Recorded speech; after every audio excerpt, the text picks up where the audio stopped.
Yeah, no, I can't. I won't. But it's true that you learn, in a way, you learn more from what you hate, than what you love, and you go, I'll never do that.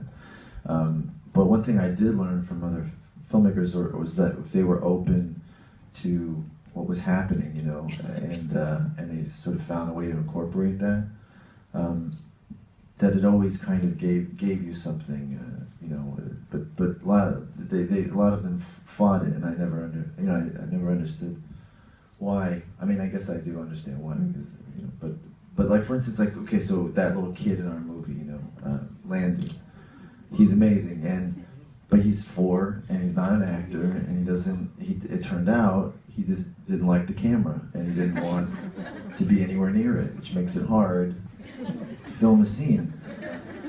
So I remembered, like, he would just start crying, and I remember thinking, like, oh, should we recast him, But I didn't want to because he's the best. So we thought, okay, how do we? And I remembered seeing the making of Animal Planet, where like these guys would wait in a tree for like months for the bird to come out, and you're like, that's a long time to wait for a shot of a bird. But then you see that bird come out, and you're like, I'm glad they waited, And so I thought, well, okay, let's just do that. So Benoit and I, the DP, we got really long lenses and we hid in the bushes and we just wait for him to show up, or we hid it underneath a pile of clothes in his bedroom, just waited to get something. It's kind of like what I heard it was like to work with Marlon Brando on Apocalypse Now, He just kind of shows up when he wants and drops the mic and leaves, and that's what landed there. We called him Marlon because he was so, whatever he did was better than what we had planned, and but my point is that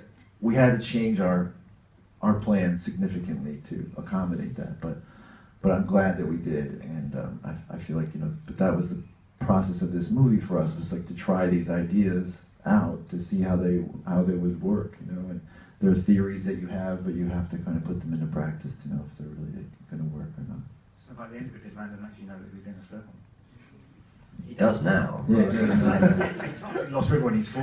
Surely. Well, no, he knew it. Like he knew it. Just he's really smart, and he knew that there was a vibe change on set, and there is. As soon as it's like rolling action, and there's like a weird tension. He would just he could sense it, and he didn't like it, and so we accommodated him. I mean, Lost River feels like a film that's very much about America.